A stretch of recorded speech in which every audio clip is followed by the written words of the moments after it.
So I want to know, from the buyer's perspective, why are open houses still such an important tool, even in a digital world where you can literally see everything online? It's so true. You can flip through those pictures and look at it one dimensional. But when you walk into a house and you feel the light and you smell what the house feels like, and then you see the carpet and the tile, you can't tell in the pictures if it had been flooded or if, it smells like cat. Or if, and when you go to an open house and see houses inside, you can tell more about the house and how, Yeah. if it fits your vibe. Live New Mexico, where dreams take flight. In this land of sunshine, our hearts ignite. Welcome back, everybody, to Live Love New Mexico. I'm Samuel Anderson, Marketing Director here at the Venturi Realty Group. And today we're going inside the world of open houses, the good, the unexpected, and the creative. Joining me again are two of our favorite brokers, Sonia Kalvert and Kori Bristow. And we're going to talk about what really goes into an open house that works, what buyers love, and what agents gain that has nothing to do with paychecks. So, Kori, first of all, everybody say hello. Hello, good morning, afternoon, evening. Morning by the time we put this up. Okay. Morning. Morning.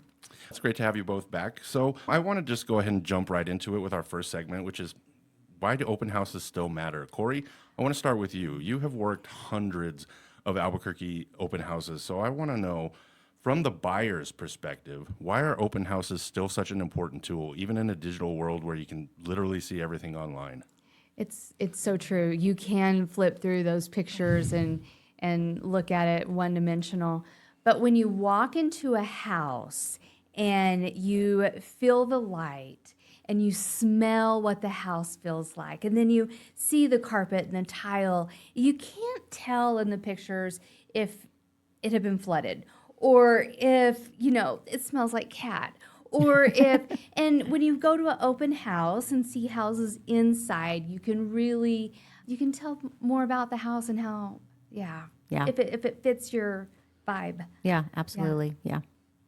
And so just on that note, what do you guys think are some of the dangers? Obviously, you touched on it. You might not see some damage in a virtual tour. What are some of the other things that people are going to get a better feel of if they're just walking through the open house in a traditional fashion? I think if I could jump in here, like you said, Kori said, pictures, it's one-dimensional. When you walk into a house, it's the feel of it, it's the flow of it, it's the vibe. If it's a good fit for you, where the bedrooms are, how the backyard is, or do you have a view of the mountains? There's a lot that goes into it. So, And putting your furniture in there, like your Right. bed. Okay, my bed could go this way or it can go this way. right. But another thing that I like about the open houses is you get to see all the neighbors, and a lot of times the neighbors come in, and then you're like, do I like these people or not? It's like, Do I want to live next door to these people? exactly. Do I want to borrow sugar from them? Yeah, right. That's true too. Good point. That's great. And so, Sonia, from the agent side, from the ones running the open house, and of course, Kori could answer to this too, can chime in on this. Not just because we want to sell the home, what does an open house actually give a real estate professional? I think it's a great way to meet people, to meet buyers, also to meet other realtors. Even when you go to an open house and meet other realtors, sometimes a realtor will come with their client to an open house as well. And being that real estate is all about relationships and connections, it's a great way to make connections and just meet people and start a rapport. And yeah, I think it's just about meeting people. It's about relationships and making connections. So I think open houses are still really important.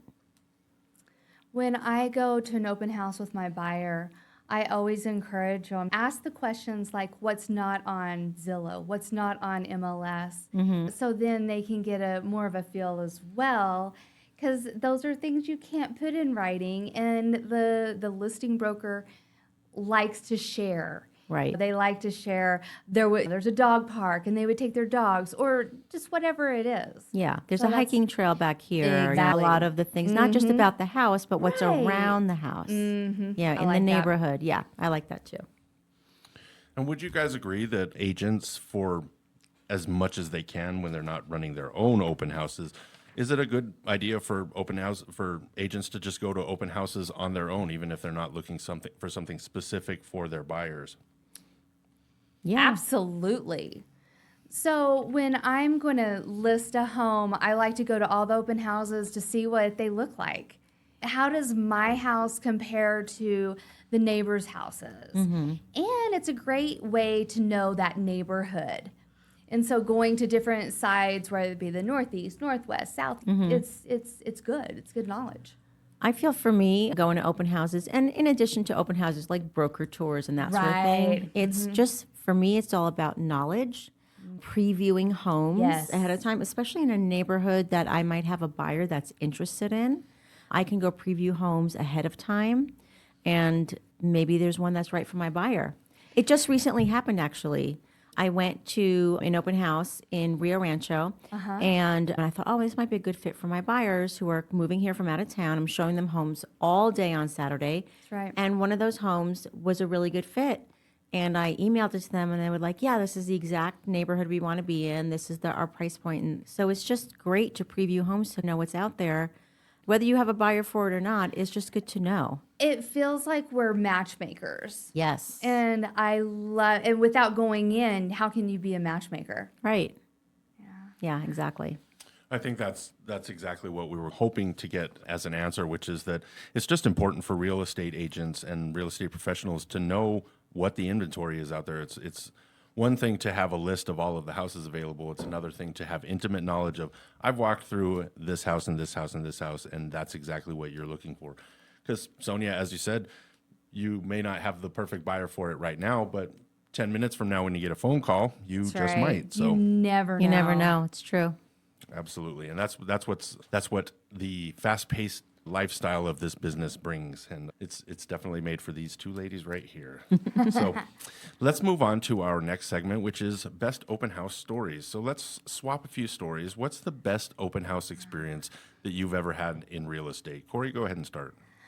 So I was on this tour with Meryl Manning Siegel. Yeah, if you're out there, hi Meryl.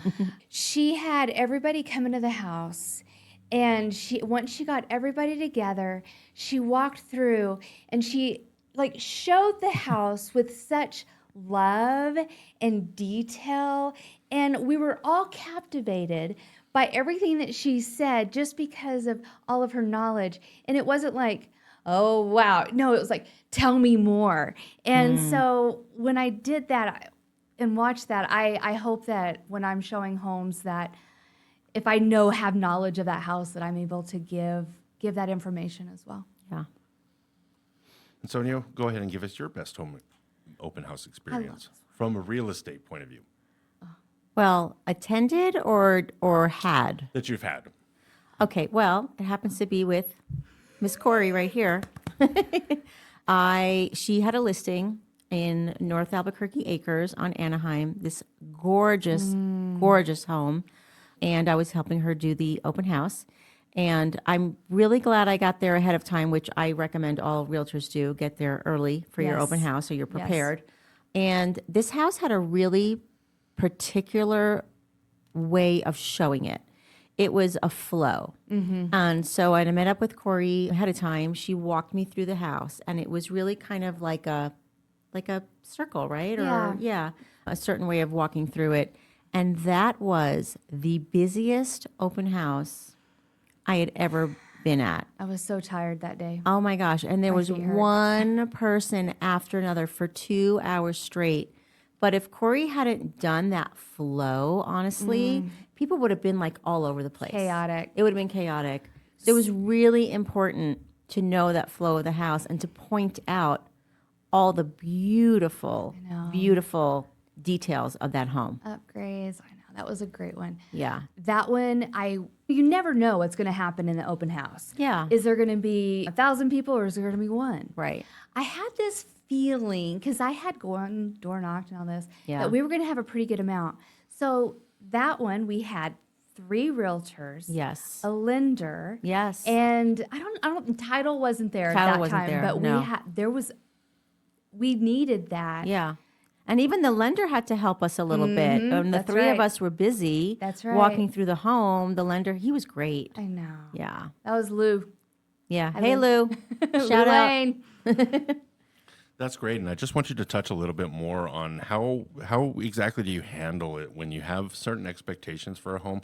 In this case, obviously you expected a bigger crowd, but what happens when you're expecting just normal foot traffic and you end up getting far more than you expected? That's harder. I've had that too, actually. Yeah. I did an open house in Rio Rancho for Jane, actually. And it was priced really well. And that gets a little bit hard because you can't give your full attention to everybody. Right. That's why I try to have people sign in. So if I haven't been able to give you that one-on-one attention, I can then follow up with you and say, hey, I'm sorry I didn't have a chance to talk to you more. What information can I give you? When that happens with me, I feel sad because I want to talk to every person that comes in, and they just keep coming and coming. And instead of having the flow, it's everywhere. And I try to get names. I give my card. Yeah. It's Yeah. not my favorite. It's not just mine either, but I feel like we do the best we can. Absolutely. Sometimes that happens. It's better than having one person and sitting there for a couple I hours, know. which I've had that too. I have too. Right? Yeah. And that one person gets a lot of great attention. Yeah, that's true. Okay, so now let's flip it, because I know that both of you are fans of attending open houses when you're not the one that's holding it. So give me your best open house experience from one that you've just attended as a guest or even as a buyer. What stood out to you? I can go first. Yeah. This was, I think we were talking about, so this is when I lived in LA, actually. I attended an open house, and I was looking, I wasn't sure if I was going to sell my house or not. And I was looking, and this realtor had just a great, spread of food, which a nice spread of food is good. It was like sushi, so it was kind of it was nice. But he gave out, his last name was Mintz. All right, I'm going to give a shout out to Lonnie Mintz if you're out there, still in LA. It was Mintz is how he spelled his last name. But he gave out canisters of mints with his information on it. So it stood out to me. And he was just very friendly, gave me a lot of information on the open house. I thought, I'm thinking about selling my home. And so anyway, he was just very personable, and it just stood out to me. Ended up hiring him, and he sold my house. I love that. Yeah. And I don't have any stories like that. I wish I could say, I wish I had a mince. But it makes me think, how can I be better, and what do I need to do differently to stand out to other people? Yeah. That's a great point. That really hits home what leads into our next segment, which is that it's really about doing little quirks or big quirks, if that's what you're going for, to stand out, so that the people who see a dozen open houses in one day remember yours specifically, even if it's not necessarily because of just, that was the perfect house. Maybe they remember your spread. Maybe they remember all of the awesome presentation that you did walking through the house, etc. So that being said, we're moving on to our little game segment, which is big budget versus shoestring. So let's play a little game. I'm giving you both two scenarios. First, we're going to start with, you've got an unlimited budget for a multi-million-dollar listing open house. Your clients want some sort of nice themed, make it stand out open house. Sonia and Kori, go wild. Tell me what you're going to do. Valet parking, custom cocktails, etc. You go ahead. Kori, you go ahead and go first. Okay, I'm gonna go first. So, first of all, I would have so much fun spending money that's not mine. Oh my gosh. So, of course, there would be valet parking, naturally. Because it's going to be crowded. Exactly, because it's going to have I'm going to invite everybody that I know. That's right. And so you're going to walk into this beautiful home, and first thing is a butler, and he's going to say, would you like to have your shoes on or off? And you can, at that point, decide where you want to wear your little Louis or not, and just put them down. And then you can get your customized shoes, flip-flops, what say, Kori. And, of course, they're not going to be from a secondhand store. They're going to be absolutely amazing. And I'll have everyone's sizes, so then they can pick it out. Are they going to have some bling on them? Bling. Okay. I love bling. I had a feeling. Then you're going to hear all the cooking. You're going to say, what's going on? Trisha Yearwood's in the kitchen. Oh. Now, I want her to make a mess because I want the house to look like a home and how you're actually going to live there. So I want all the smells. Okay. All of it. Like, give it to me. I love it. And then she is going to be in this obviously huge kitchen and giving everybody all of this food. And then you hear something in the background. What is that? Garth Brooks. What? He's outside. Yeah. Because I've got friends in low places, darling. That's right. I see what you did there. Oh, that's right. And so he's over there by the pool and he's singing. And you don't have to be a country star or country. Everyone loves Garth. He's a legend. Right. And then I'm going to have photographers there because, of course, we want to promote it.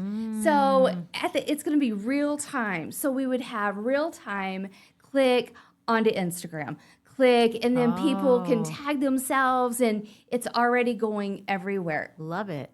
That's awesome. Yeah, I can keep going. Yeah, that's. Wow. I had a feeling we'd get an interesting answer from Kori on that. Kori, Can I want to talk about my multi-million dollar. Give it to me. Because you know I'm going to go. Are y'all ready? I'm ready. Absolutely. Okay. Y'all ready? Now I'm a real New Mexican. Come on. All right. So mine is going to start off with invitations to all the neighbors. And I'm talking like, you know, how you get like a wedding invitation. It's like you open it up and it's got like, it's really pretty. And my house is going to be a beautiful, like Southwest, beautiful themed home looking at the Sandias. It's also going to have red carpet. Yes. Also, you can come in, shoes optional. I'm going to have slippers, not flip flop. I'm going to have slippers. Good idea. And it's going to say Sonia on it with my number. And then my food is going to be catered by a local New Mexican restaurant. It's going to be outside. So when you walk outside and you look at the Sandias, you can eat out there. And I'm also going to have a mariachi band playing outside. Oh, that's good. And I really like your idea about the photographer. I hadn't thought about that earlier. I'm going to have the photographer as well. The buyers can take pictures. Ooh, even one better. What? I'm going to have one of those cool photo booths with Oh, all those yeah. fun props that you can do. And they can print it And out. they can print it out right there. So then the buyers or the people that have come or the neighbors can take that with them. Yes. And it's also going to say Sonia Kalvert on it as well with my Yes, phone number. it is. I could just go on and on because I'm starting to think of a lot more things, but it's going to be amazing. You know, helicopter pad flying off. Oh my of God. course. Kori, when are we going to do? We need to get that listing. Anytime. I'm ready. All We right. should do it together. We should though. Well, Okay. let that be a note to anybody out there with a $4 million listing that you're waiting to have the We ultimate got you open house covered. for. We have two ladies that have you covered, definitely. But that being said, perfect transition. What about the people that maybe don't have any budget for an open house and they just want you to make their house stand out? So now we're going to shoestring budget. You have next to nothing, but you still want to make it stand out. Sonia, why don't you start? I still think it could be quite lovely. Absolutely. I'll have music playing. Music is free. That's right. And have maybe like themed music for whatever kind of home it is or the neighborhood it's in, that sort of thing. Not too loud because I want to be able to talk to people. Water bottles are really easy with the Venturi Realty sticker on it.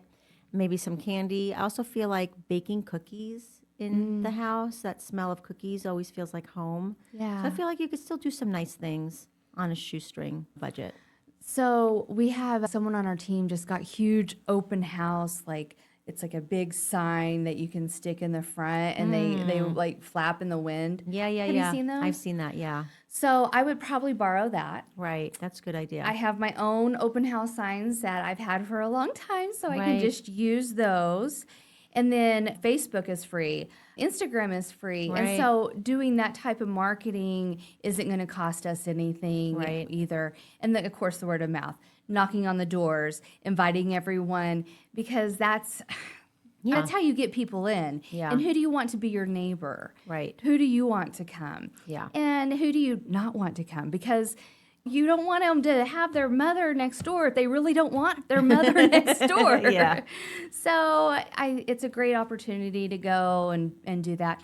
As far as like cookies and stuff, that's just going to get all over the house. the crumbs, and then I'm going to be cleaning that up. Oh, yeah. But Okay. I like the smell, and I'm thinking I like Don't the beat candy. down my idea. Well, I'd be eating them all. We all know this. I just have a broom at the end and just sweep it all up. But I like your point about Facebook, Instagram, door knocking. I think Yes. that's a given, no matter what open house you're doing. And whether you have a budget or not. Exactly. Yeah. Definitely. It's definitely good to take advantage of all of the marketing stuff that's out there, especially the free stuff. But just on that note, I just want to ask a little follow-up question about that because, Kori, I know you still do a lot of print stuff. And Sonia, I know you've started doing some as well. How much of a benefit do you think that is? Do you think that that's still necessary? Do you guys feel like that's required? Or do you feel like you're going above and beyond when you do that? When we like print out about the house Door hangers, Oh, going gosh. going door to door knocking. How important is that when, as you pointed out, you have social media and stuff, but it feels like you reach people on a different level when you're going house to house? So, do you mind? No, go ahead. I feel like with all the digital age, you cannot take away person to person and having conversations. Yeah. And that's what it all boils down to. AI does so many amazing things. Right. But when they're holding a piece of paper and they see pictures and they see your name on it, and then let's say 3 months later, they remembered you taking them through that open house and they see that paper, they call you. Like that happens. Right. Right. And I know that's happened for you several times. Yeah. And I feel in terms of the door knocking and how you talk about digital age, not everybody is on right. Instagram, Facebook, right. and looking at that sort of thing. So and what I like to do when I do door knock, instead of saying, hey, can I give you a flyer?